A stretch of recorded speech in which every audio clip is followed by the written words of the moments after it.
নাম বলবেন আপনার? নদী। নদী। নদী হচ্ছে আপনার নাম। বর্তমানে বয়স কত? 22 বছর শেষ, 23 বছর পা রাখছি। 23 বছর। আপনি কি করেন পেশায়? আমি পেশায় এখন ফ্রি বাসায়।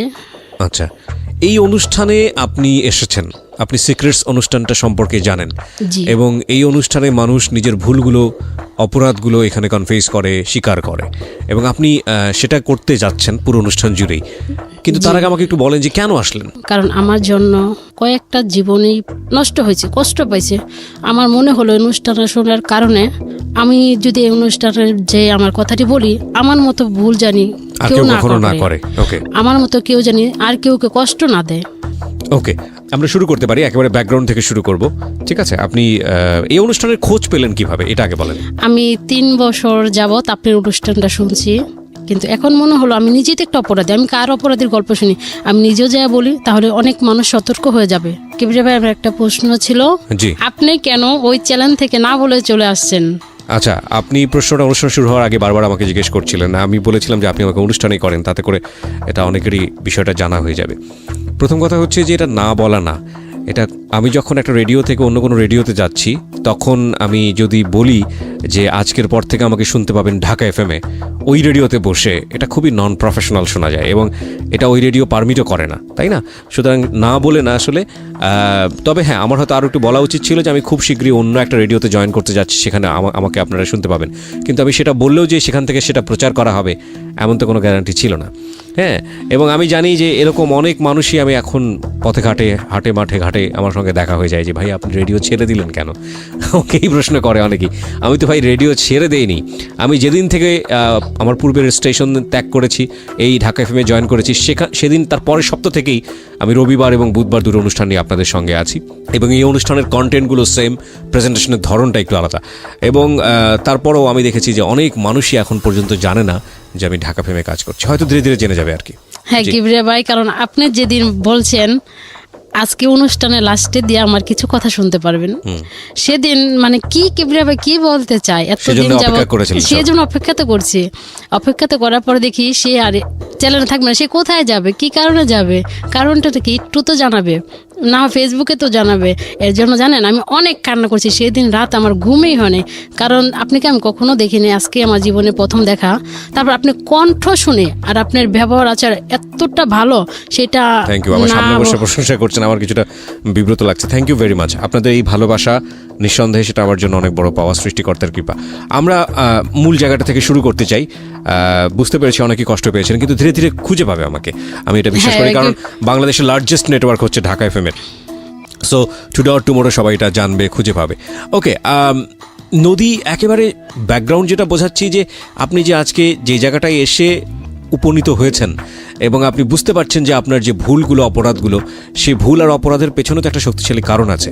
সেই ছোটবেলা থেকেই আমি শুরু করতে চাই যে কিভাবে আপনি ধীরে ধীরে এই জায়গাটায় এসছেন।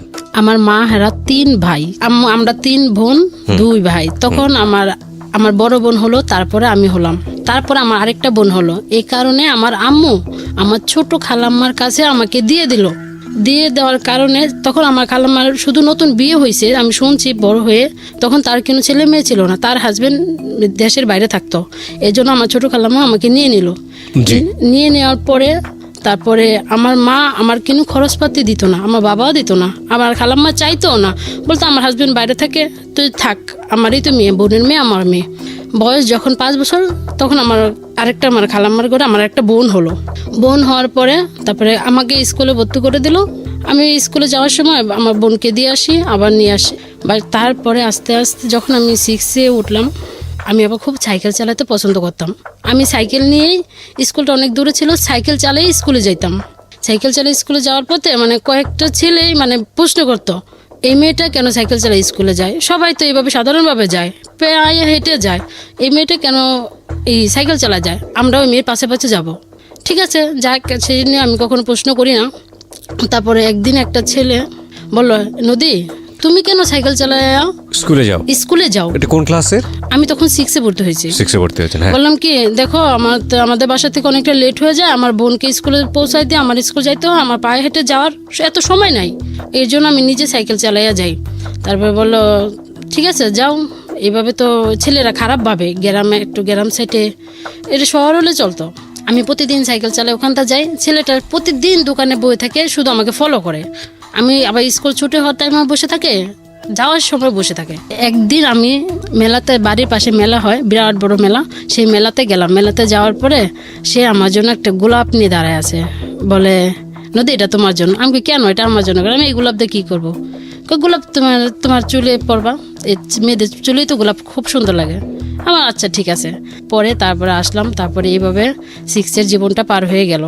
ছেলেটা এইভাবে শুধু তাকাই থাকলো। তারপরে 7-এ উঠলাম, উঠার পরে আর তার সাথে দেখা হয় না, সে কোথায় জানি চলে যায়।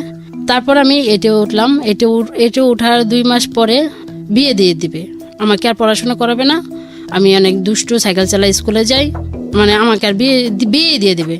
একটা ছেলে আমাদের এলাকায় মেয়ে দেখতে গেল, মেয়ে দেখার পরে সে মেয়ে বাসায় ছিল না, আমি স্কুল থেকে আসছি, সে আমাকে রানিং অবস্থা দেখে আসলো।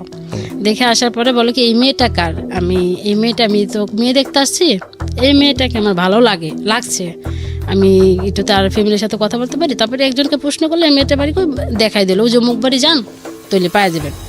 তারপর যাওয়ার পর আমি তো তখন বাসায় ছিলাম না, কোন ক্লাসে পড়েন তখন? আমি তখন 8-এ ক্লাস 8-এ পড়েন। হ্যাঁ।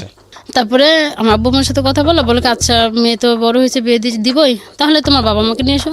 তারপরে ছেলের বাবা ছিল না, মা ছিল, তারা খুব ছোট ফ্যামিলি ছিল, 1 ভাই 1 বোন ছিল, আর বোনের শুধু একটা মেয়ে ছিল। তারপরে তারা আসলো, আসার পরে এক দেখায় আন্টি পড়ায় রেখা গেল, বিয়ে হোক আর না হোক আন্টিটা পড়ে থাক।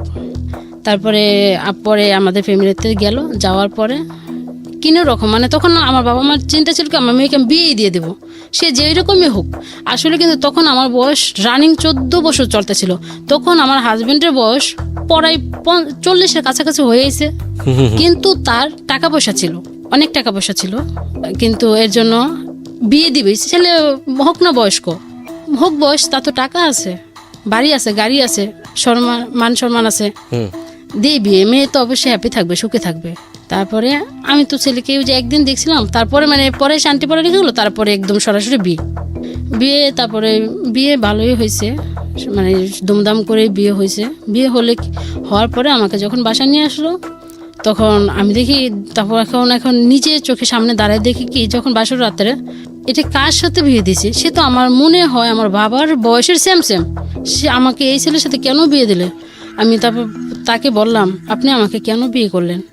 আমি তো তোমাকে বিয়ে করছি, তোমাকে একা বিয়ে করিনি, তোমার বাবা মাকে সাক্ষী রেখে বিয়ে করছি, তাহলে বিয়ে করছি। তারপরে ঠিক আছে, সংসার করতেছি।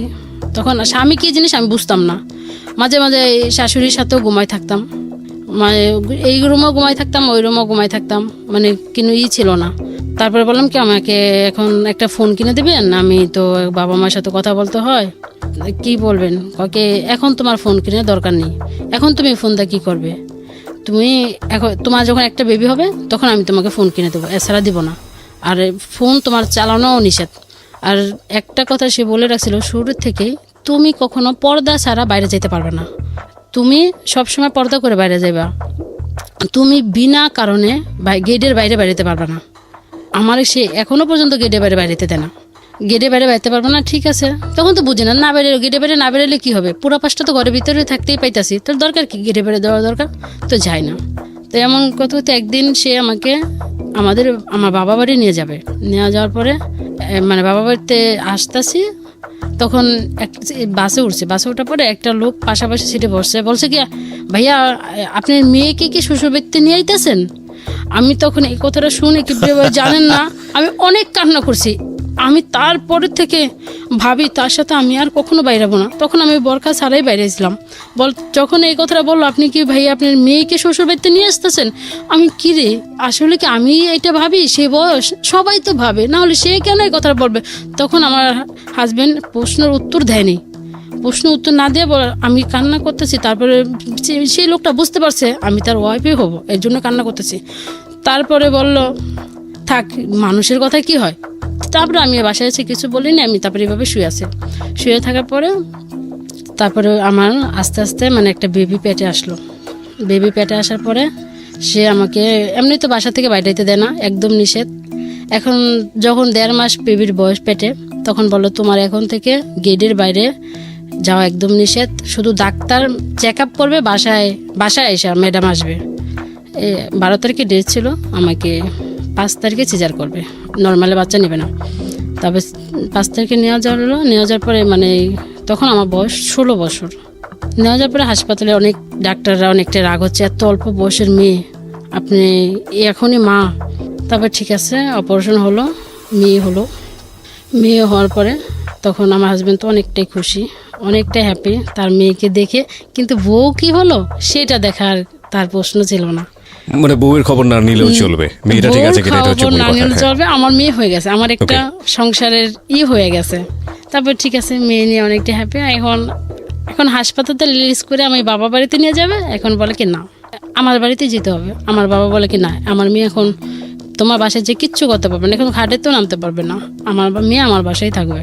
তারপরে আমার হাজবেন্ড হাসপাতালের বিল সব পরিশোধ করে দিয়ে আমার বাবা বাড়িতে পাঠাইলো।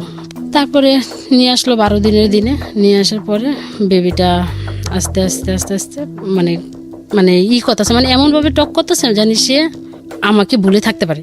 আমাকে ভুলে থাকতে থাকতে সব সময় দাদুর কাছে থাকে, মানে ওর দাদিকেই দাদু বলা শিখাইছি, মানে দাদা তো নাই, আল্লাহ দাদুর কাছে থাকতো। আর ওর আব্বু তো মিরপুরে কে দোকান আছে জামা কাপড়ের, দোকানের থেকে রাত্রে 11টায় 10টায় যাই বাবা সবসময় তাদের কাছে রাখতো, আমাকে দিত না তেমন একটা।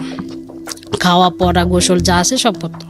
করার পরে তারপরে একদিন তার আস্তে আস্তে দেখি কি তার শরীরে পরিবর্তন আসতেছে, মানে সে স্বাভাবিকভাবে সুস্থ না, আমি দেখতেছি শুধু অসুস্থ হয়ে যাচ্ছে। মানে আপনার মেয়ের কথা বলছেন আপনি? না, আমার হাজবেন্ডের কথা বলছি। আচ্ছা, মানে সে সেখান থেকে কি অসুস্থ হয়ে যাচ্ছে, মানে যখন আমি স্বামী কি জিনিস বুঝতাম না, মানে সে তখন একটু আগ্রহ ছিল। যখন আমি বুঝতে চেষ্টা করলাম সে আমার স্বামী, তাকে দিয়ে আমার সবটাই দরকার, তখন সে আস্তে আস্তে তো দুর্বল হয়ে গেল। দুর্বল হওয়ার তারপরে থেকে আস্তে আস্তে কিবরে ভাই মানে সে আলাদা রুমে থাকা শুরু করলো। এটা বিয়ের কতদিন পরে? বাচ্চাটা হওয়ার 6-7 মাস পরে থেকে। আচ্ছা, বাচ্চাটা হলো কত বছর পরে? বাচ্চাটা বিয়ে 3 বছর পরে হয়েছে। 3 বছর পরে হয়েছে, তার মানে 3.5 বছর 4 বছর পর্যন্ত আপনাদের রিলেশনশিপ একরকম ছিল, ভালোই বলা যেতে পারে। মানে একরকম না, মানে তখন আমি স্বামী কি জিনিস বুঝতাম, তখন আপনি বুঝতেন না, কিন্তু মানে যা স্বাভাবিক চলতো। আচ্ছা, কিন্তু তারপরে যখন আপনি বোঝা শুরু করলেন, যখন আমি সেই সময়টাতে সে আলাদা রুমে থাকা শুরু করলো, তাই বলতে চাচ্ছেন? আচ্ছা, ওকে, আমরা এখানে একটা বিরতি নেব প্রিয় শ্রোতা, ছোট্ট একটা বিরতি। আজকে যেই সিক্রেটসটা এখানে রিভিল হচ্ছে সেটা একটা মানুষের ব্যক্তি জীবনের গল্প, কিন্তু এটা আমাদের সমাজে কিন্তু এই ঘটনা একক না, খুব বেশি রেয়ার না। এই ভদ্রমহিলা কত বড় ভুল করেছে বা কত সিক্রেটস আজকে এখানে রিভিল করবে সেটার ব্যাকগ্রাউন্ডে রয়েছে আমরা। ছোট্ট একটা বিরতির পর আমরা আবারও ফিরবো মাত্র সিক্রেটসে। আপনারা শুনছেন ঢাকা FM 90.4।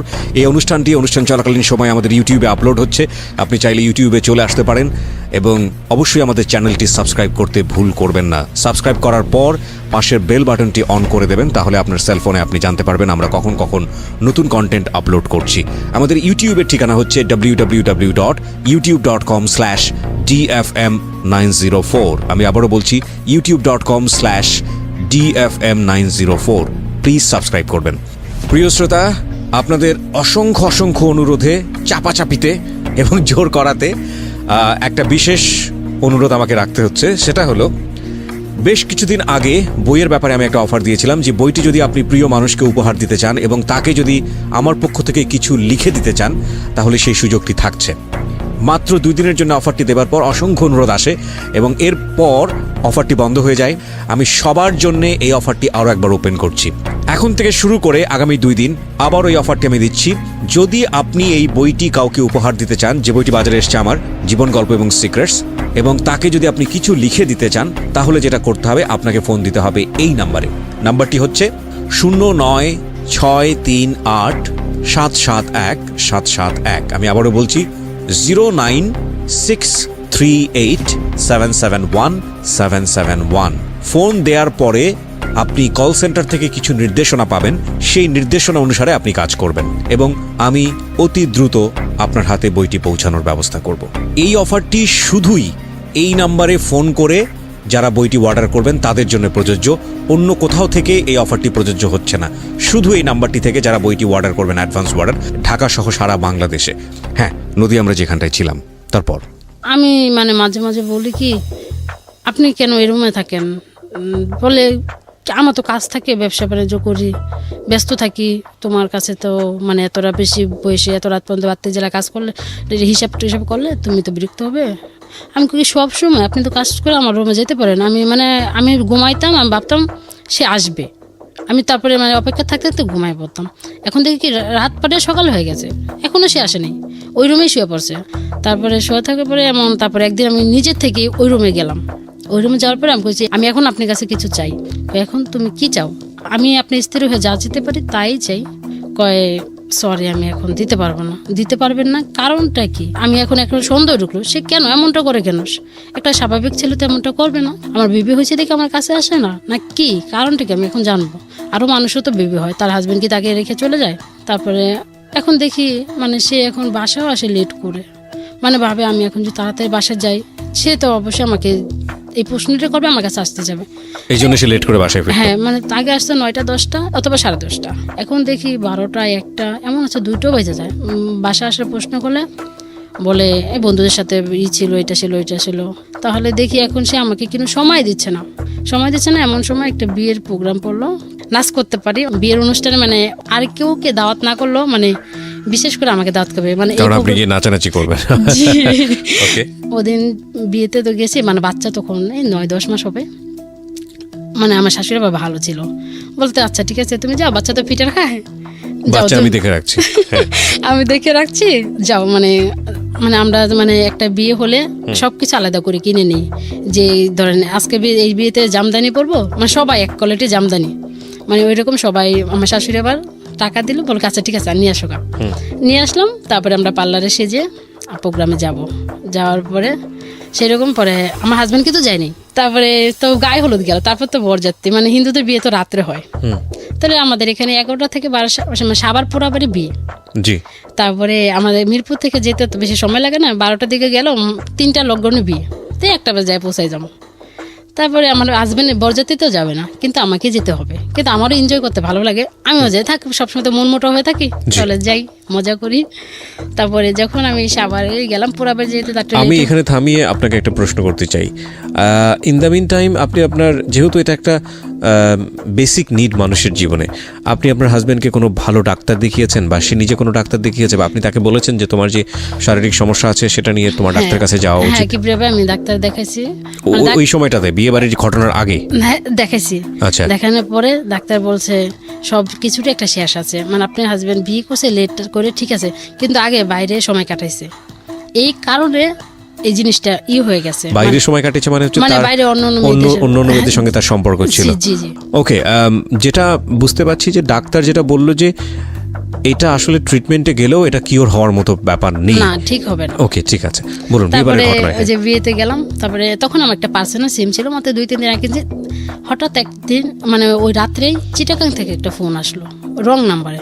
তারপরে আমি খেয়াল করতে পারলাম না, 1 আসলো না 2 আসলো। তারপর বললাম কি আপনি কোনটায় ফোন দিয়েছে? বললো কি 22-এ ফোন দিয়েছে। আমি কি এই নাম্বারটা আপনি কোথায় পেলেন? বললো কি মন থেকে নিছি। মন থেকে নিয়েছেন কেন? নিলাম মন থেকে, মানে ওই ছেলেটা মন থেকে নাম্বারটা নিজের থেকে, মনটাকে মানে ছেলের মন থেকে, ও আচ্ছা আচ্ছা, নিজের মন থেকে অজান্তেই টিপে বের করেছে। হ্যাঁ, ইচ্ছা করে নাম্বারটা বানায় আমার ফোনে কল আসছে। যদি কোনো ছেলে হয় আমি বন্ধু করব, আর যদি কোনো মেয়ে হয় আমি প্রেম করব। ওই কি স্বাভাবিক কথা কেন বলেন? তারপরে বিয়ে হলো। বিয়েতে মানে ছেলেটা তখন অনেক ফোন দিচ্ছিল, মানে আমিও কথা বলছিলাম। তারপরে আমি ভাবি থাকি একটু ফান করি, মজা করি, একটা বিয়েতে আসছি এখন তো মজা, আরও মজা করি। তারপরে ওই বিয়েতে মানে বিয়ে হতেছে, তারপর মাঝে যখন ভিডিও আসে তখন ফোনটা আমি রেখে দিই, মানে রাইনা থেকে রেখে দিই। তারপর বিয়ে হলো। বিয়ে হওয়ার পরে তখন ভিডিও ক্যাসেট বাইরেছে, তখন দেখে আমার অনেক নাচ, সবার নাচের তো আমার নাচের বেশি। তখন আমার হাজব্যান্ডকে মানে তারা আবার কিছু নাচ ভিডিও করে রাখছিল ফোনে, ওইটি ফেসবুকে ছাড়ছে। আমার হাজব্যান্ডের সাথে ফ্রেন্ডশিপ তো চলে আসছে। তারপর বলে দেখো তুমি বিয়েতে যে এমন করে নাচো, তোমার তো পর্দা ছাড়া বাইরে যাওয়া নিষেধ। আপনি নিষেধ করছেন ঠিক আছে, তো বাড়ি ঘরে বিয়ে যেতেই হবে, আর তো আমার বাবার বাড়ি এলাকা না, আপনার এলাকায়। তারপরে বললে ঠিক আছে আর কখনো কিন্তু বিয়ের প্রোগ্রামে যেতে পারবে না। আমি বললাম এখন আমি আপনার কথা আমি আর রাখতে পারবো না, আপনি আমাকে কোনো দিক দিয়ে হ্যাপি করতে পারতেছেন না, আপনি কোনো কি দিতে তোমাকে হ্যাপি করতে পারতেছি না, টাকা পয়সা যা লাগে সবই তো দিতেছি, আমাকে দিলে কি হবে, আমি তো নিজে অসুস্থভাবে বসবাস করতেছি। তখন মাথায় বুদ্ধি আসলো এইভাবে একা জীবনের থেকে কারোর সাথে বন্ধুত্ব করে জীবন কাটানো ভালো হবে। আমার সময়টা তো কাটবে, আমার মনটা তো ভালো থাকবে। একা একা জীবন মনে হয় চলবে না। কিন্তু এই যে কথাটা আপনি বললেন, এখানে আমার কিছু জিনিস জানার আছে। একটা যেটা হচ্ছে যে আপনার হাজবেন্ডের একটা বড় সমস্যা ছিল, সেটা ঠিক আছে, কিন্তু এছাড়া বাকি যে দায়িত্বগুলো পালন করা উচিত, আপনাকে একটু সময় দেয়া কিংবা অন্যান্য কাজে সহযোগিতা করা, আপনাকে প্রায়োরিটি দেওয়া বিভিন্ন কাজে, এগুলো সে করতো ঠিক মতো? জি না, এগুলো সে করতো না? না না, মানে সকালে 8টার দিকে দোকানে যেত, দুপুরে সকালেও বাইরে খাইতো, দুপুরেও বাইরে খেতো, শুধু রাত্রে মাঝে মাঝে রাত্রে বাসায় খেতো, না তিনও বেলায় সে বাইরে খেতো। তার মানে আপনার সঙ্গে দেখা শুধু ওই রাতের সময়টুকু, তাও হতো না কারণ সে অন্য রুমে থাকতো? হ্যাঁ, স্বপ্নের মতো। কত সময় যদি স্বপ্নের মতো জাগনা পেতাম তাহলে দেখতে হতো, না তো হতো না। আমি আবার মানে অপেক্ষা করতে করতে। মেয়েটা কোথায় থাকতো? আপনার কাছেই থাকতো? না, মেয়েটা তার দাদুর কাছে। দাদুর কাছে থাকতো। তার মানে আপনার সারাদিন একা কিভাবে কাটতো? শুধু একা একা থাকতাম, কাজের মেয়ে এসে কাজ করে যেত। ব্যাকগ্রাউন্ডটা ভালো করে শুনবেন। স্টোরিগুলোকে যারা এন্টারটেইনমেন্টের জায়গা থেকে নিচ্ছেন, তাদের জন্য আমাদের সরি বলা ছাড়া আসলে কিছু বলার নেই। কারণ এই গল্পটা শুনছেন হয়তো মজার জায়গাটা থেকে অনেকেই, আপনার জীবনেও এমন ঘটনা ঘটতে পারে, সাবধান হন। এবং সবসময় একটা কথা বলি, যে ভয়াবহ বিষয়গুলো এই সিক্রেটস অনুষ্ঠানে উঠে আসে, সেগুলো শুধু সেই সব মানুষদের জন্য না, যাতে করে আপনার জীবনে না ঘটে সেই জন্যে। সুতরাং আমাদের অনুষ্ঠানের নদীকে আঙ্গুল তুলবেন না, আপনি আঙ্গুলটা আপনি আপনার দিকে ঘোরান, যাতে করে আপনার জীবনটা নদীর মতো না হয়, প্লিজ। সো এই স্টোরিগুলোকে কেউ এন্টারটেইনমেন্টের জায়গা থেকে নেবেন না।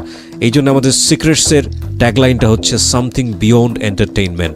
এন্টারটেইনমেন্টের বাইরের কোনো কিছু, এন্টারটেইনমেন্টের চেয়ে বেশি কোনো কিছু, যেটা আসলে শুধু এন্টারটেইনমেন্ট বললে কম বলা হয়। বলুন, তারপরে কি হলো? মানে বিয়ে থেকে আসার পরে মানে সেদিন তো সারা রাত জাগনা ছিলাম, তারপর বাসায় এসে সকালবেলা ঘুম। এবং আপনি মেন্টালি একটা প্রিপারেশন নিয়ে ফেলেছেন যে আপনি কারোর সাথে ফ্রেন্ডশিপ করবেন। হ্যাঁ, কারোর সাথে ফ্রেন্ডশিপ করবো, একটা বন্ধুত্ব করি, সে তো ঢাকার বাইরে, শুধু নেক্সট টাইম শুধু কথা, এছাড়া কিছুই না। তারপরে ভাবলাম ঠিক আছে বন্ধুত্ব করি। তারপর আমি আবার কিবিরা ভাই সবকিছু লিখে রাখি। আমার একটা মানে আমি যখন বুঝি তখন থেকে আমার একটা অভ্যাস, যা হবে সবকিছু লিখে রাখি। তারপর ওই ছেলের সাথে মানে কথা বলতে বলতে মানে ছেলেটা দেখে এখন ভালোই, মানে ভালো খোঁজ খবর নিতেছে। হ্যাঁ নদী কি করতেছ, খাইছ, পড়ছ। কিন্তু ছেলেটা আমাকে প্রশ্ন করছিল, হ্যাঁ তুমি কি ম্যারেজ না অন ম্যারেজ? আমি বলছি জি না, আমি ম্যারেজ না, অন ম্যারেজ। এটা বলছি, এটা আমার ভুল। তারপর আপনার সামনে বলছি মানে আনম্যারিড, হ্যাঁ, বিয়ে হয়নি আপনার? হ্যাঁ, বিয়ে হয় নাই। তবে শেষ মানে এমন কথা তো অনেক মজা করে কথা বললাম, মজা করে মানে 10 দিন কথা বলার পরে 11 দিনের দিনে রাত্রে আপনার নিশ্চয়ই খুব ভালো লাগছিল? হ্যাঁ, অনেক ভালো লাগছিল। 10 দিনের পর 11 দিনে সে রাত্রে ফোন দেয়, বলতেছে নদী আমি তো এখন চিটাগাং থেকে ঢাকা। আপনি রাতেও কথা বলতে পারতেন কারণ আপনার হাজবেন্ড আপনার হ্যাঁ, আমার পাশে থাকতো না তো। পরে বলতেছে কি নদী আমি তো এখন ঢাকা আসতেছি। আমি কেন তুমি ঢাকা আসতেছো কেন? কয় তোমার কণ্ঠ আমাকে পাগল করে দিছে, আমার তোমাকে দেখতেই হবে। আমি কই সত্যি না মিথ্যা? আমি ভাবছি তখন কি সত্যি মিথ্যা কথা। তারপরে সে ঠিকই মানে রাতেই 12টার দিকে ট্রেন থেকে নেমে আমাকে ফোন দিয়েছে, দেখো নদী আমি তো এখন ঢাকা আসছি, তুমি মেয়ে মানুষ এত রাত্রে বাসা থেকে বেরোতে পারবে না, তুমি এক কাজ করো কালকে সকালে আমার সাথে কমলাপুর স্টেশনে দেখা করো। আমিও তো আমার লাইফের প্রথম আজকে ঢাকা আসছি, আমি কিছুটাই চিনি না, আর গাবতলী যাবো কি করে। সেদিন কি করে ভাই জানেন না, এত বৃষ্টি বলার বাইরে। আর আমি কমলাপুর স্টেশনে আমার লাইফেও কখনো আসিনি, তাও একটা ভয়ঙ্কর ব্যাপার। তো আমার হাজবেন্ড তো বাসায় না, দোকানে। তখন আমার শাশুড়ি মাকে বললাম কি মা। ছেলেটার নাম কি ছিল? রাকিব। রাকিব, ওকে। কিন্তু আমি সবসময় আমার ছদ্মনামই দিতাম, কখনো আসল নাম দিতাম না। নদী নামই বলতেন? হ্যাঁ, এখনো পর্যন্ত নদী নামই আছে। আচ্ছা ঠিক আছে, বলেন। আল্লাহ বলতো কি আচ্ছা নদী তাহলে আমাকে কি দেখো, মানে সকাল হয়ে গেছে, পরে ফোন দিতেছে, আমি তখন বৃষ্টিতে ভিজতেছি। পরে কি দেখো 10টা বেজে গেছে, তুমি আমার ফোন রিসিভ করো না কেন? আমাকে কেন তোমার ফোন আমি কেন রিসিভ করবো? কাকা আমি তো আসছি, তোমাকে মনে নেই? আমাকে সরি একটু মনে নেই। তুমি কি করছো? আমি বৃষ্টিতে ভিজতেছি। তোমার তো ঠান্ডা লাগবে। আমাকে ঠান্ডা লাগবে না। তারপর বলি কি তুমি কতক্ষণ আসছো? আমি বলি কি আমি তো যা তো কখনো যাই নাই, তাও তো 1.5 ঘন্টা 2 ঘন্টা রাখতে পারে, জামও পড়তে পারে। তা বলে কি আচ্ছা তুমি তাড়াতাড়ি আসো, আমি আবার বিকালে যাইতে হবে, এখন তো অলরেডি 10টা বেজে গেছে, এমন তুমি আস্তে আস্তে 1:30 2টা বাজতে পারে, বিকালে ট্রেনে আমার যাইতে হবে। তারপর আচ্ছা ঠিক আছে ওয়েট করো, আমি তাহলে আসছি। সে আমাকে কিন্তু দেখেনি, দেখার পরে তারপরে গেলাম। যাওয়ার পরে বলতেছে কি তুমি কিসে করে আসতেছো? আমি বলছি আমি তো সিএনজি করে আসতেছি। সে কয় কি আচ্ছা বলো তুমি অ্যাড্রেসটা দাও, তোমার পরনে কি, মানে আমি বলছি আমি তাও কিছু দেবো না, দেখি তুমি আমাকে চিনতে পারো কিনা। তারপর আচ্ছা ঠিক আছে অ্যাড্রেস দিতে হবে না, তুমি আসতেছো তো, এটা তো শিওর? আমাকে হ্যাঁ এটা শিওর। তারপরে বলে তারপর আমি যখন সিএনজিতে নাইমে ভাড়া দিচ্ছি তখন আমাকে সে ফোন দেয়, বলে তোমার মাথায় কি লালন না? আমাকে কি হ্যাঁ, এটাই নদী? আমাকে হ্যাঁ। পরে গেলাম, আর একটা ফ্রেন্ডকে নিয়ে আসছিলো, এই কথা বললাম, কথা বলে মানে হোটেলে খাইলাম, বিলটা আমিই দিলাম। ওদেরকে দিতে দিলাম, কারণ এত দূর থেকে আসতে চিটাগাং থেকে। সম্পর্কটা কি ছিল আপনার এই মানে সম্পর্কে তার সাথে যে বললাম না শুধু প্রেমের অভিনয়, মানে অভিনয় তো আমরা বুঝতে পারছি, কিন্তু তখন পর্যন্ত ও কি জানতো যে আপনি ওকে লাভ করেন, ভালোবাসেন? হ্যাঁ, সে তখন ভাবতো কি, বলে কি নদী এখন তো আমি তোমাকে দেখছি, তুমি তো আমাকে দেখছো, তোমাকে এখন আমার অপছন্দ। আমি তো ভাবি মনে মনে, আপনি তখনও কথা দেননি না নাকি? আমি ঠিক বুঝতে পারছি না, মানে ছেলেটা কি জানতো যে আমি তাকে ভালোবেসি, তাকে বিয়ে করব? এটা ছেলেটা জানতো? হ্যাঁ, এর জন্য সে ঢাকাতে আর আসছে। আপনার জায়গা থেকে বিষয়টা ছিল টাইম পাস? হ্যাঁ, আমার জায়গা থেকে বিষয় ছিল টাইম পাস, কারণ আমার হাজবেন্ড আমাকে সময় দেয় না। এক্স্যাক্টলি। আপনি ছেলেটার নাম কি বলছিলেন? রাকিব। রাকিব। তারপরে বলো কি, দেখো নদী তুমি তো আমাকে এখন দেখছো, এখন কি আমাকে অপছন্দ হয়? আমি বললাম কি না, পছন্দ তো হয়। তোমার কি আমার অপছন্দ হয়? কি না, তোমাকে তো মাথায় করে রাখবো, যাতে আমি তোমাকে ভালোবাসি। তারপরে আমি বললাম কাকে চলো তোমাকে আমি এখনই নিয়ে যাবো। আমি না, এটা তো কিভাবেই সম্ভব না, আমি তো এখন বাসা থেকে কিছুটাই বলিনি। তাহলে তোমাকে আমার বাবা মা অনেকটাই করবে, থানা পুলিশ করবে, তোমার অনেকটাই ঘাবড়ে যাবে। তারপর বলে কি তাহলে কি করবো? আমাকে যাই তোমার বাবা মাকে নিয়ে এসো। তারপর বললো কি সত্যি বলতেছো, তুমি তো পর হয়ে যাবে না? আমি বললাম কি না, আমি পর হব না, তুমি যাও। তারপর সে আমাকে আরেকটা সিএনজি করে উঠায় দিল। আমি সরাসরি মিরপুরে চলে আসলাম। চলে আসার পরে ওই গেল, যাওয়ার পরে আমি পরের দিনকে ফোন দেওয়া, বলে কি তুমি ঠিক মতো পৌঁছাইছো? বলছে হ্যাঁ আমি ঠিক মতো পৌঁছাইছি, আমি বিকালবেলা আম্মুর সাথে কথা বলবো তোমার ব্যাপারে। আমি আচ্ছা ঠিক আছে বলো। আমার কাছে তাও মজা লাগতেছে, ওর আম্মুর সাথে সিরিয়াসভাবে আলাপ করবো, আমার কাছে মজা লাগতেছে। তারপর এখন দেখি ওর আম্মু বলে কি থাক বাবা, তুই তো চিটাগাঙ্গের ছেলে, আর মেয়ে তো ঢাকায়, আমি আমাদের এখানে গ্রাম সাইড, ওই মেয়ে কিছুও করতে পারবে না। আমাকেও সে আবার এটা বলে, দেখো নদী তুমি দেখো আমাদের বাড়িতে গরু আছে, এটা আছে ওইটা আছে, মাটির ঘর, থাকতে পারবে? আমাকে তুমি যদি যেখানে রাখো সেখানেই থাকতে পারবো। অনেকটা মজা লাগতেছে। তারপরে দেখি সিরিয়াস, এখন বলতেছে তার মাকে নিয়ে শুক্রবার দিন ঢাকাতে, মানে আমাদের বাড়িতে আসবে। তারপরে শুক্রবার দিন আসবে শিওর, বলে তোমার বাবা মাকে বলে রাখো আমি আসবো, তোমার বাবা মা যদি না দেয় আমি তোমাকে তুলে নিয়ে আসবো, তুমি তো রাজি? আমি বললাম হ্যাঁ আমি রাজি, তুমি এসো। তারপরে তুলে নিয়ে আসবো। তারপরে দেখি সিরিয়াস আসবে, সব কিছু গুছাই নিছে, ওর মা বাবা বড় ভাই আসবে। তখন রাকিব চলে আসবে? হ্যাঁ, রাকিব চলে আসবে আমাকে নেওয়ার জন্য, অথবা যে কোনো একটা করার জন্য। আপনার বাড়িতে আসবে আর কি, মানে কি বলে এটাকে, বিয়ের দাওয়াত, কি বলে মানে সম্বন্ধ নিয়ে আসবে, প্রস্তাব নিয়ে আসবে। হ্যাঁ। তারপরে আমি বৃহস্পতিবার দিন রাত্রে ওর সাথে কিছুক্ষণ কথা বলে একদম সিমটাই বন্ধ করে দিলাম, ওই জন্য আমার কিনার খোঁজ খবরই না পায়। কতদিনের সম্পর্ক? মাত্র 17 দিন হয়েছিল। মাত্র 17 দিনের মধ্যে এরকম সিরিয়াস হয়ে গেছে? হ্যাঁ, কিন্তু আমার কণ্ঠ ভালো ছিল, আমি এখনো পর্যন্ত ছেলেদেরকে পটাইতে মনে হয় 1 মিনিটও লাগে না। আপনি দিনরাত 24 ঘন্টা রকিবের সঙ্গে কথা বলতেন? ওই 17 দিন, 24 ঘন্টা না, ধরেন 24 ঘন্টা আমি যে 4 থেকে 5 ঘন্টা সময় ওরা দিতাম। এই প্রতিদিন 4 থেকে 5 ঘন্টা? হ্যাঁ। এই পর্যায়ে আমরা একটা বিরতি নেব, বিরতির পর আবারও ফিরে আসবো সিক্রেটসে। আপনারা যারা আমাদের এই অনুষ্ঠানে কান পেতে আছেন তাদের প্রতি কৃতজ্ঞতা। যারা এই অনুষ্ঠানটিতে অংশগ্রহণ করতে চান নিজের জীবনের সিক্রেটসগুলো নিয়ে মানুষকে সংশোধন করবার জন্য, আপনার মতো ভুল যাতে না করে সেই আহ্বানটি সবাইকে করবার জন্যে তারা চলে আসতে পারেন। আমরা প্রিয় শ্রোতা, এই অনুষ্ঠানে আসার জন্য যে নাম্বারটি ওপেন রেখেছি 24 ঘন্টা, সে নাম্বারটি হচ্ছে 09611904 আমি আবারও বলছি 09611904904। ফিরছি 2 মিনিট পর। বিরতির পর আরও একবার স্বাগত জানাচ্ছি সিক্রেটসে। আপনারা শুনছেন ঢাকা FM 90.4। এই অনুষ্ঠান চলাকালীন সময় আমাদের ইউটিউবে আপলোড হচ্ছে, আপনি চাইলে ইউটিউবে চলে আসতে পারেন এবং অবশ্যই আমাদের চ্যানেলটি সাবস্ক্রাইব করতে ভুল করবেন না। সাবস্ক্রাইব করার পর পাশের বেল বাটনটি অন করে দেবেন, তাহলে আপনার সেলফোনে আপনি জানতে পারবেন আমরা কখন নতুন কন্টেন্ট আপলোড করছি। আমাদের ইউটিউবের ঠিকানা হচ্ছে www.youtube.com/DFM904। আমি আবারও বলছি youtube.com/DFM904। প্লিজ সাবস্ক্রাইব করবেন।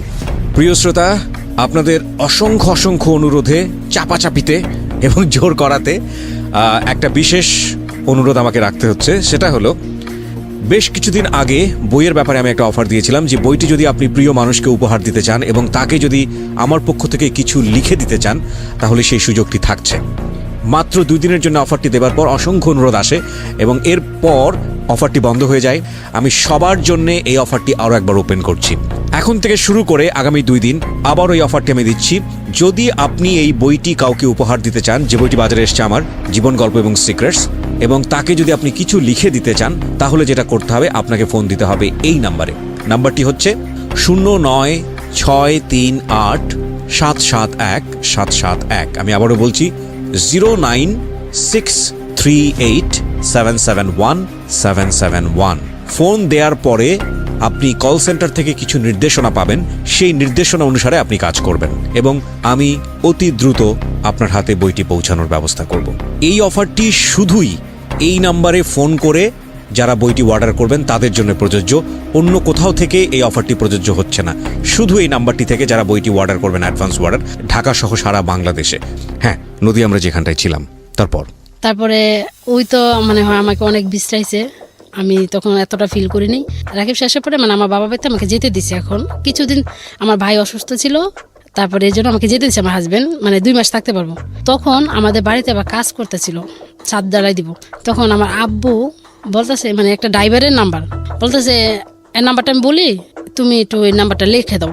তা আমি বলছি খাতায় না লিখে আমার ফোনে সেভ করে ফেলাইছিলাম। তো আমি কতদিন পর আব্বুর নাম্বারটা দিয়েছি, সঙ্গে সঙ্গে দেওয়ার পরে মানে নাম্বারটা তো আমার ফোনে ছিলই। তারপরে আমি ওর একটা মিস দিলাম, মিস দেওয়ার সঙ্গে সঙ্গে ওই ব্যাগ দিল।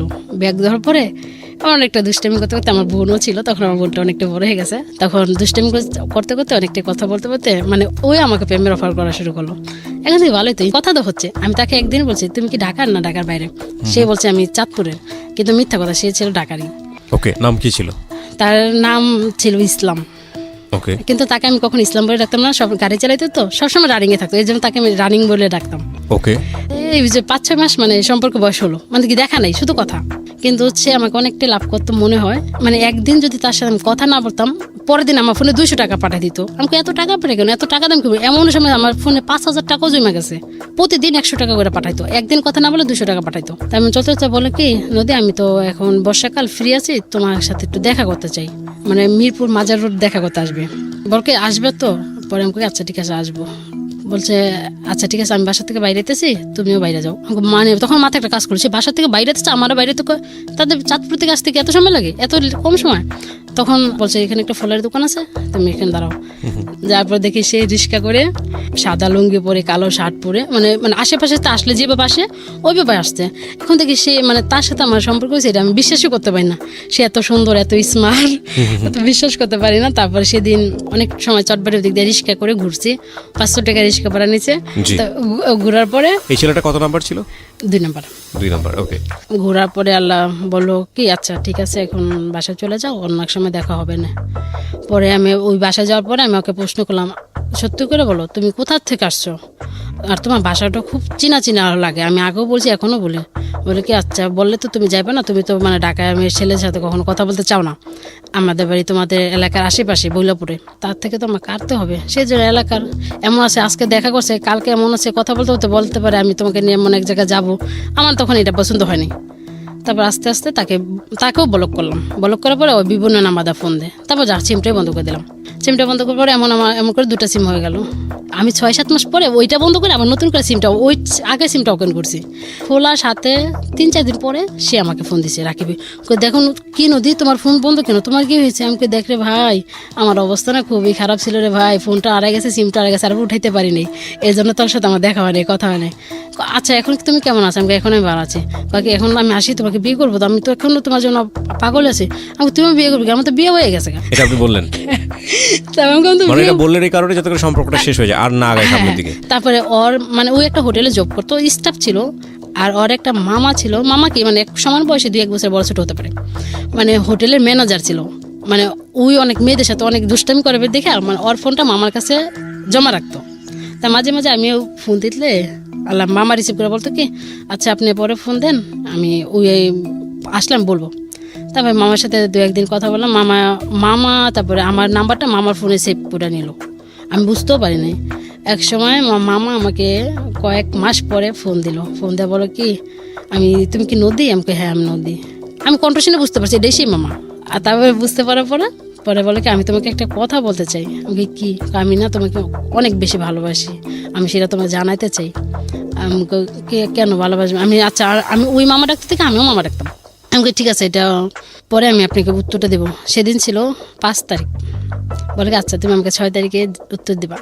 তারপরে আমি 6 তারিখে ভাবলাম আমি এখনও উত্তর বিশ্রাই পাইনি, 7 তারিখে দেবো। তারপর ভাবলাম তার সাথে মজা করছি, তার মামার সাথে একটু মজা করি, টাইম পাস তো টাইম পাসই, আর সে তো ঢাকার বাইরে। তারপর সেই মামার সাথে কথা বলতে বলতে 7 তারিখে বললাম হ্যাঁ বলার পরে তারপরে কথা চলছি। আবার এই 3-4 ঘন্টা কথা চলছে। কথা চলার পরে মামা একে বলকে আমি তো তোমাকে সম্পর্ক করছি, আমি তোমাকে বিয়ে করব। আমি কিভাবে বিয়ে করবে? ফোনে বিয়ে করবো। ফোনে বিয়ে করবে কিভাবে? ফোনে কোন সময় বিয়ে হয়? তুমি তো আমাকে দেখলো না। ওকে, আমি তোমাকে দেখি নাই, তোমার কণ্ঠ শুনে আমি তোমাকে ভালোবাসি। তুমি আমার ফেসবুক আইডিতে ঢুকে আমাকে দেখো। আমি চাবো না তুমি আমাকে ফ্রেন্ডশিপ পাঠাও না, শুধু আইডিতে ঢুকে আমাকে দেখো। তারপরে ঠিকই আমি তাকে দেখলাম, দেখি কি আছে মোটামুটি ভালো। আমাকে থাক, দেখছি তো ছেলে হলে হয়েছে। মানে আপনার ভিতরে একটা পৈশাসিক আনন্দ হচ্ছিল তখন আর কি, ছেলে হলে ultimately। হয়েছে, যেমনই ছেলে হলে হয়েছে। তারপরে 15 তারিখে বলে আমি একটা মাজারে যাবো, সেদিন ছিল শুক্রবার। আমি একটা মাজার যাবো, মাজারে যেয়ে আমি যা যা বলবো তুমি মানে হ্যাঁ বলবে। আমি আচ্ছা ঠিক আছে, মানে মাজারে গেল, যাওয়ার পরে বিয়ে যেভাবে হয় ওইভাবেই মানে বলতেছিল। তারপর লাস্টে বলে কি আচ্ছা তুমি কবুল বলো। তারপর 3-3বার কবুল। আমি এমনি মজা করে বললাম, আমি তো মজা ফান। সে কিন্তু আমাকে দেখে নাই, মানে ওইভাবে ওই আমাকে স্ত্রীর ভাবে মেনে নিচ্ছে। পয়লা বৈশাখ আসলো। পয়লা বৈশাখ আসার পরে মানে ওই আমাকে বলতেছে আর তুমি তো আমার স্ত্রী, তুমি তো আমার কাছে কখনো কিছু চাও না, শুধু নেক্সট টাইম তোমার ফোনে যখন কিছু টাকা না থাকলে আমি শুধু টাকাটা পাঠাই, এছাড়া কিছু চাও না। তাহলে এখন পয়লা বৈশাখে তোমার জন্য 5,000 টাকা পাঠাই, একটা বিকাশ নাম্বার দাও। আমি কি না 5,000 টাকা কেন পাঠাবা? আমার তো কিবরিয়া ভাই মানে টাকা পয়সার কিন্তু কিছু অভাব নেই, আমি টাকা দিয়ে কী করবো? আমার শুধু একটা এনজয় করা আর মজা করা, এটাই। তারপরে তোর তুমি আমাকে স্বামী হিসেবে মানো না? আমি কি মানবো না কেন?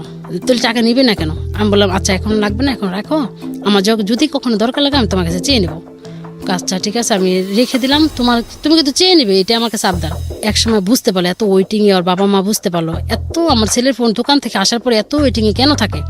মানে ওর বাবা মা ওর জানার আমতেই একটা মেয়ে ঠিক করে রাখলো। ওর মার অসুস্থর কথা বলে ওকে বাসায় নিয়ে গেল। বাসায় নিয়ে যেয়ে ওকে জোর করে বিয়ে করে দিল। সে বাসর ঘর থেকে বউ রেখে আবার রিটার্ন চিটাগাং চলে আসলো। তারপর বাবা মা তো বিস্তারিত আমার ছেলে কই গেল। পরে ও যেদিন আসছে আইসে আমাকে ফোন দিছে, কি তুমি অনেক টেনশন করছো? আমি হ্যাঁ আমি তো অনেক টেনশন করছি। আমি তুমি কি ঠিক আছো? আমি তো ঠিক নাই। কেন? আমি কেন কি হয়েছে? কি জানো আমার জীবনে একটা দুর্ঘটনা ঘটছে। কি হয়েছে? আমার বাবা মা আমাকে বিয়ে করে দিছে। তুই কবে বিয়ে করলো? কাকে আমি আজকে বিয়ে করে মানে বউ রেখে আমি কালকে বিয়ে করে আজকে চলে আসি রাত্রে ট্রেনে। এটা কে বলতেছে? রাকিবের মামা। রাকিবের মামা বলছে? হ্যাঁ। আমাকে কেন চলে আসছে? একটা মেয়েকে বিয়ে করলে কেন চলে আসছে? রাকিবের সঙ্গে তো আপনার সম্পর্ক ছিল, পাশাপাশি ছিল, নাম্বার চেঞ্জ ছিল। রাকিব তো ব্লক করা অবস্থায় এখন রাকিবের মামার সঙ্গে সম্পর্কটা আছে। ওকে। তারপরে আমাকে কেন চলে আসলে? তাহলে তুমি যাও, মানে তারপরে বাবা মাকে ফোন দেয়। তারপরে মেয়ে কি আর এইভাবে থাকবে এই বাড়িতে? তারপর মেয়ে বাবা বাড়িতে চলে গেছে। মানে এমন করে আবার ঈদ চলে আসছে, রোজার ঈদ চলে আসার পরে তারপর বলে কি দেখো কি বলো, আমি কি বাসায় যাবো? আমাকে বাসায় যাবে না কেন? যাও। কি আচ্ছা ঠিক আছে যাই। কিন্তু যাওয়ার পরও মেয়ের সাথে কিন্তু নাই। তারপর তখন একটা করে এলো, মানে ওর মেয়ের গার্জেন বললো কি বলছে বলে তুমি আমার মেয়েকে বিয়ে করছো, তাহলে এইভাবে রেখে চলে গেলে কেন? এইভাবে কি আমার মেয়ে থাকবে? আপনাদের মেয়েকে বিয়ে করার আগে কি আমাকে প্রশ্ন করছিলেন? যদি না থেকে নিয়ে যান। তারপরে তখন মেয়ের কাবিন ছিল 5 লাখ টাকা। তখন বলো কি সারাসারি করতে হলে 3 লাখ টাকা দিতে হবে। তবে সে বললো আমাকে 2 থেকে 3 মাসের সময় দেন, আমি 3 লাখ টাকা দিয়ে আমি ডিভোর্স পেপার পাঠিয়ে দেবো। আমি তখন ভাবি সে মেয়েটার জীবনটা কেন সে নষ্ট করবে? আমারটা তো টাইম পাস, আমি তো রিয়েল না। তখন আমি মনে মনে এই কথাটা ভাবতেছি আর মানে তার থেকে একটু মানে সরতেও চেষ্টা করতেছি, দেখি তার থেকে একটু সরতে পারি কিনা। বলো কি আমি এখন চিটাগাং থেকে কক্সবাজার ট্রান্সফার হয়ে যাব, আমি তোমাকে নিয়ে ওখানেই নিয়ে থাকবো। মানে আবার না বলে কষ্ট পাবে, কারণ তাকে তো আমিও এখন একটু ভালোবাসতে শুরু করছি। তারপরে বলি আচ্ছা ঠিক আছে, যেটা ভালো পাবে সেটাই করো। তারপরে এই সময় আরেকটা ছেলে চিটাগাং থেকে এই একইভাবে শুধু রং নাম্বার আবারও ফোন আসছে। ফোন আসার পরে মানে আবার সে মেসেজ করছিল প্লিজ কল মি, মানে কলটা ব্যাক করতে বলছিল। তারপরের দিন আমি ব্যাক দিয়েছি, ব্যাক দেওয়ার পরে দিয়ে একটা ছেলে মানে চিটাগাং ভাষায় কথা বলো তো আমি বুঝতে পারি না, কি বলে না বলে কিছুই বুঝি না। তারপরে মানে কথা বলতে 1 সপ্তাহ মতো কথা বললাম। আমি এখন ভাবি কি থাক, ওকে তো আমার বলতে হবে, যে করেই হোক তাকে বলতে হবে। একদিন ছেলেটা অনেকটাই ভদ্র ছিল। সে মুরগির ব্যবসা করে। তারপরে সে 2টার দিকে মানে খাওয়া দিয়ে বাসাতে বাইরে আমাকে ফোন দিছে, মানে যাবে 4টার দিকে, মানে বাসাতে বাইরে আমাকে ফোন দিছে। ফোন দেওয়ার পরে কথা মানে বলতেছে। তারপর আমাকে আচ্ছা অনেক কথা তো শুনলাম, আমি আপনার সাথে একটা কথা বলতে চাই। কি কথা বলো? তারপরে বললাম আমি না আপনাকে ভালোবাসি। আপনি কি বলেন? হ্যাঁ বলেন অথবা না বলেন, যেগুলো একটা এখনই বলেন, তাহলে বলক মারবো। তারপরে বলে কি ঠিক আছে তুমি একটা কথা বলছো, আমি এটা এখন অ্যান্সার দিব না, দিব পরে। আমি কতক্ষণ পরে? দিব পরে, এটাই। তারপরে মানে তারপরে তখন 2টার আড়াইটার দিকে বলছি। তারপরে এমন করতে মানে কিছুক্ষণ পরে ফোন দেয়, কিন্তু আমাকে কি অ্যান্সার কি বলছি না এখন না পরে। তারপরে রাত 3টা বেজে গেল। তখন ছিল বুধবার, আপনার অনুষ্ঠান ছিল একটা পর্যন্ত আমার অবশ্যই জেগে থাকতে হবে। তারপর অনুষ্ঠান শোনার পরে আবার ফোন দিয়েছি, পরে বল কি আচ্ছা আমি আর 1-1.5 ঘন্টা লাগবে, ফ্রি হয়ে তোমাকে জানাবো। তারপরে ফ্রি হয়ে জানালো হ্যাঁ আমি তোমার অ্যান্সারে রাজি হওয়ার পরে তারপরে মানে এবার কথা চলতে আছে, ওর মাল শেষ হয়ে যায় 3টা 3:30, ওই বাসা যায় 6টায় 7টায়, মানে তখন পুরো কয়েক ঘন্টা আমাকে সময় দেওয়ার পরে মানে রাকিবের মামা আমাকে লক দিচ্ছে, তখন আমি না ঠিক আছে, আমি যেটা বুঝতে পারছি সেটা হচ্ছে যে আপনি চাচ্ছেন রাকিবের মামার বিয়ের সংসারটা ভেঙে না যাক, হ্যাঁ এবং এই জন্য আপনি মানে আস্তে আস্তে ওর জীবন থেকে সরে যেতে চাইতেছি, মানে যখন অন্য কারোর উপর ইনভলভ হচ্ছেন। হ্যাঁ ওকে, আমি ভাবছি তাকে আমি 3-4 ঘন্টা সময় দিলাম, এখন যদি আমি 2 ঘন্টা সময় দিই আমার আস্তে আস্তে ও কমে যাবে। এটা তো আপনার জন্য নেশার মতো হয়ে গেছে, হ্যাঁ, আপনার আমার কারো না জন্য কারোর সঙ্গে সেটা- কথা বলতেই হয়, হ্যাঁ না হলে আপনার ভালো লাগে না, রাইট? হ্যাঁ আমারও কথা বলতে হয়। Okay. তারপরে আমি তার লাইফ থেকে সরে যাব, অন্য কারো লাইফে যাই একটু এনজয় মজা করব।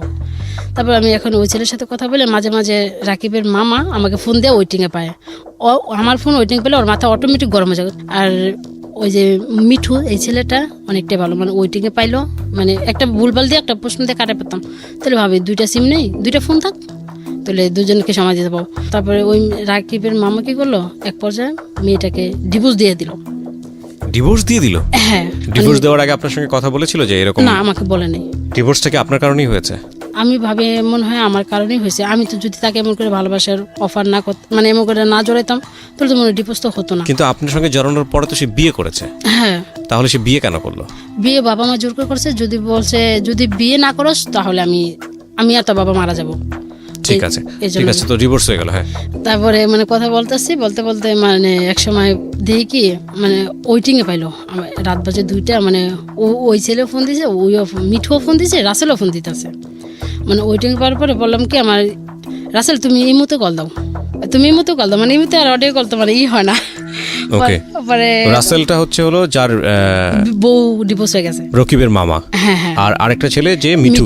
হুম রাসেল এবং মিঠুর দুজনের সঙ্গে আপনি চালিয়ে যাচ্ছেন। হ্যাঁ Okay. পরে বললাম কি তার আবার 2টা ফোন কিনলাম, তাহলে কদম কি মানে 2 হেডফোন দিয়ে 2জনই লাইনে রাখতাম, দুজনের সাথে একই কথা চালাই যেতাম। মাঝে মাঝে কোনোটা রাগ করে আমাকে উল্টা পাল্টা কথা কমো, তাহলে একটা না একটা রাগ করে কাইটা দেবো, তাহলে একটার সাথে চালিয়ে যাও। এগুলো একটা গন্তব্যহীন একটা রিলেশনশিপ, এবং আপনার জায়গা থেকে যে শুধু টাইম পাস, মানে হ্যাঁ, কিন্তু আপনাকে তাদের কোম্পানি সাথে- দেওয়ার কেউ নাই, এটার উপর বেসিস করে আপনি ছেলেদের সাথে এই ধরনের মিথ্যা হ্যাঁ, অভিনয় করে time pass যাচ্ছেন। করতেছে। আচ্ছা, তো এই সম্পর্কের মধ্যে কি অনৈতিক, পুরো সম্পর্কটাই অনৈতিক? তারপরে জিজ্ঞেস করছি, আপনাদের মধ্যে ভার্চুয়ালি কোনো মানে ফোনের মাধ্যমে কোনো অনৈতিক সম্পর্ক তৈরি হতো কিনা? হ্যাঁ ওকে, ঠিক আছে, বলেন তারপর। তারপরে একদিন মিঠু বলতেছে দেখো নদী, তুমি তো আমাকে কখনো তোমার ইমো নাম্বারটা দিলা না, তোমার হাতে তো অ্যান্ড্রয়েড সেট আছে, তোমার ফেসবুক আইডি আমি পাইছি, আমাকে তুমি দেখো রে ফেসবুক আইডি করতে পাইলাম, আমি মনের টানে সব পাইতে পারি। কিন্তু আসলে সেটা ছিল মিথ্যা কথা, মানে আমার থেকে ফেসবুক আইডিটা নেওয়ার জন্য। তারপর আমি ফেসবুক আইডিটা দিলাম, ফেসবুকে ঢুকে দেখো বলো কি মাশাআল্লাহ তুমি তো একদম পাগল করা রূপ নিয়ে আমাকে পাগল করে দিয়েছো। তো কাকে ঠিক আছে তুমিও আমার আইডিতে। ওটা কি রিয়েল ছবি ছিল আইডিতে? হ্যাঁ রিয়েল ছবি ছিল। ওকে, আমরা এই ফাঁকে প্রিয় শ্রোতা নদীর একটা ছবি আমরা আমাদের ফেসবুকে দেখাচ্ছি, স্টুডিও পিকচার যেটাকে বলে। আপনারা চাইলে ওনাকে দেখার জন্য আসতে পারেন। আমাদের ফেসবুকের ঠিকানা www.facebook.com/kibriya.rj। আমি আবারও বলছি www.facebook.com/kebriya.rj। পেজটি RJ কিবরিয়া নামে আছে, প্লিজ লাইক দিয়ে দেবেন। ফেসবুকে আইডি দেখলো আপনার। হ্যাঁ, তারপরে মানে এমন করে কথা হচ্ছে, তারপর আমিও তার মানে আমি যেরকম ছেলে পছন্দ করতাম, মানে বলতাম তোমার কোন ধরনের ছেলে পছন্দ, তা বলতাম আমার মানে ছেলেদের মানে থাকবে সুন্দর হ্যান্ডসাম হালকা হালকা দাড়ি, মানে এরকম ছেলে দেখি কি তার আইডিতে ঢুকে ঠিক আমি যেরকম পছন্দ করতাম ঠিক একই রকম কিবরিয়া ভাই। তারপরে বললাম কি তুমি তো একদম দেখার মতো ছেলে, পছন্দ হয়েছে? আমাকে হয়েছে তো। তারপর রাকিবের মামা মানে এমন করে তারপর এক সপ্তাহ পরে বলো দেখো নদী আমি তোকে ডিভোর্স দিয়ে দিছি, তুমি কি বলো? তুমি আমাকে তো বললে না কেন ডিভোর্স দিলে কেন? পরে আমি তারপরে সেদিন 21 তারিখ ছিল, আমি বললাম কালকে 22 তারিখ, তুমি কালকে ফোনে একটু এমপি ঢুকে আমি তোমাকে একটু ভিডিও কলে দেখবো, মানে সেই দেখাই হবে শেষ দেখা। তো আচ্ছা দেখলাম, দেখার পরে বললাম কি তুমি আমাকে আর কখনো দেখতে পারবে না, আমি তোমার জীবন থেকে চলে যাবো সারা জীবনের জন্য। সে ওই মনে হচ্ছে আমি কিনো দুর্ঘটনা ঘটাবো, কিন্তু আমি কিছুটাই করবো না। তারপর সেদিন থেকে আর আমি সব জায়গাতে ব্লক করে দিলাম, যোগাযোগ নেই। তারপর সেই নতুন একটা আইডি খুলে আমাকে ফ্রেন্ডশিপ পাঠাইছিল, তারপর সেটা আমি অ্যানসার করছি, আমার ছবি টবি কিছুই ছিল না। কিন্তু ওই মাঝে মাঝে করতো, মানে আমাকে নিয়ে অনেক কথা বলতো, নদী তুমি আমাকে কষ্ট দিও না, ফিরে আসো আমার জীবনে যেখানেই থাকো। আমি ঘটনাকে একদম সংক্ষিপ্ত করে ফেলতে চাই। আপনি এরকম কতগুলো ছেলের সঙ্গে জড়িয়েছেন এখন সব মিলিয়ে? এই 12-13 জন হবে। 12 থেকে 13 জন। এবং এদের ব্যক্তি জীবনে অনেক ধরনের ক্ষতি হয়েছে আপনার এই সম্পর্কের দ্বারা। আপনার কি ক্ষতি হয়েছে? আমার ক্ষতি হয়েছে কি, মানে আমাদের এলাকার মানে একটা ছেলে আমাকে কাকিমা বলে রাখতো। আমাদের না ছেলেদের বাড়ি হয়েছে মানে সিঙ্গারে, মানে আমাদের এখানে ভাড়া থাকতো। আমাদের বাড়িতে গেটে ঢুকতো না, মানে ফলো করতো। সে এমনি মাঝে মাঝে আসতো, কথাবার্তা বলতো, শেষ। আমার শাশুড়ি মাও থাকতো, আমার বাগ্নিও থাকতো।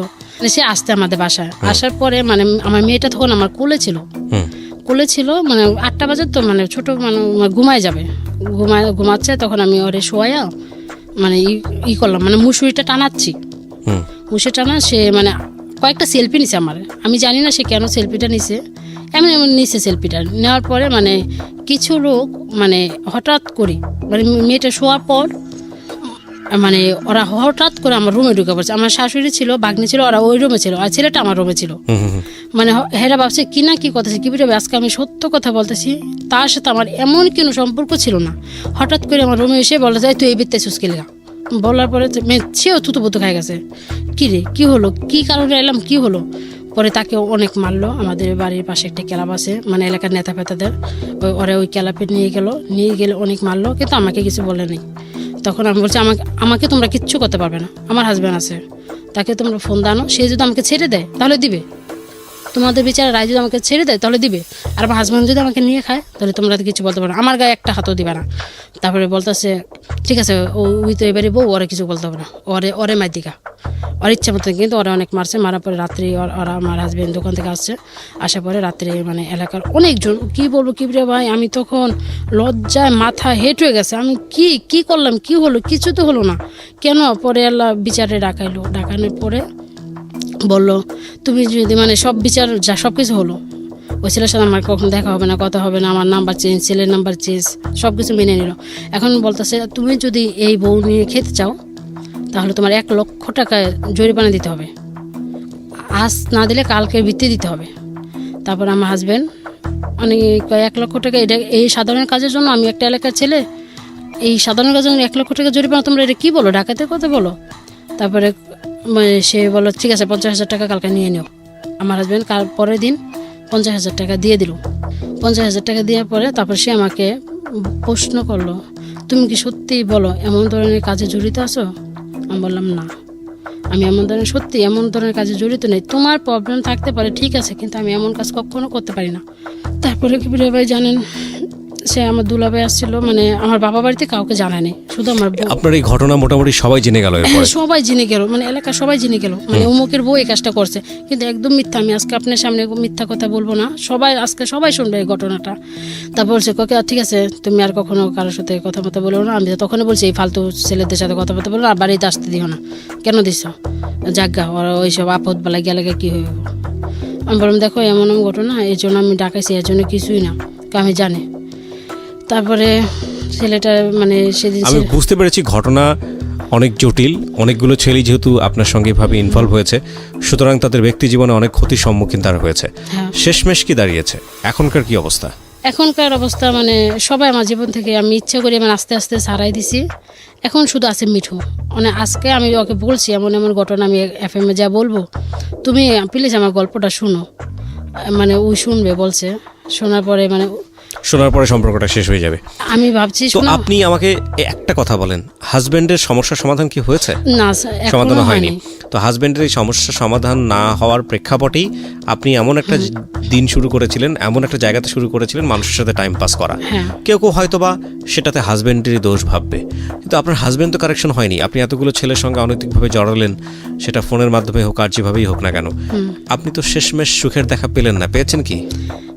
না, মানে যেমনটা আছে মানে পুরা পাশটা সবই আছে, শুধু একটা অভাব, তার ভালোবাসা থেকে আমি বঞ্চিত। তো এই জিনিসটা যেহেতু আপনি অন্যায়ভাবে পেলেন না, তাহলে মানুষদেরকে আপনি কি সাজেশন দিবেন? আজকের অনুষ্ঠান থেকে কি বলার আছে যারা শুনছেন আমাদের এই সিক্রেটস? প্রথম কথা হলো কেন বাবা মা জানে এমন বয়স্ক লোক দেখে অল্প বয়সে মেয়েদেরকে বিয়ে না দেয়। ওকে। দ্বিতীয় প্রশ্ন হলো আমার মতো করে জানি কেন ছেলেদেরকে না ঠকায়। ওকে। তৃতীয় প্রশ্ন হলো, মিঠু তুমি আমাকে পারলে ক্ষমা করো, আমি জানি তুমি আমার গল্পটা শুনবে, তুমি এখনো তুমি লাইনে আছো, আমাকে ফোন দিচ্ছ, তোমার জি। ফোনটা রিসিভ করতে পারতাছি না, তুমি পারলে আমাকে ক্ষমা করে দিও।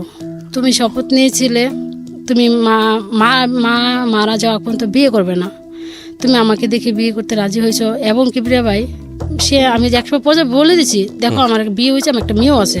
তারপরও সে রাজি। তারপরে বলে কি, আমার তো বয়স হয়েছে মোটামুটি অনেকটাই, 2 ভাই বিয়ে করছে, আমার বয়স হয়েছে, তাহলে আমি আমার ফ্যামিলি এক পর্যায়ে ফ্যামিলিকে বলে দিল কি, আমি ঢাকায় মেয়েকে বিয়ে করে ফেলেছি, আমার তো একটা বাচ্চাও হয়ে গেছে, তোমরা বকা সকা করবা দেখে আমি আমার বউ বাচ্চা বাসায় আনতে পারি না, তোমরা এখন কি বলো। তবে এই কথা শুনে ওর মা ওকে অনেক অনেক আদর করে, বলে আচ্ছা ঠিক আছে, বিয়ে জানি করছস, তাহলে তো বউ বাচ্চা আনতেই হবে।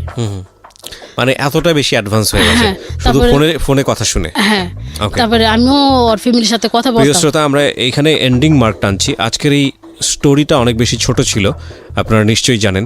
ছোট হওয়ার পেছনে একটা যুক্তিসঙ্গত কারণও আছে। নদীর সিক্রেটস এখানে শেষ হচ্ছে।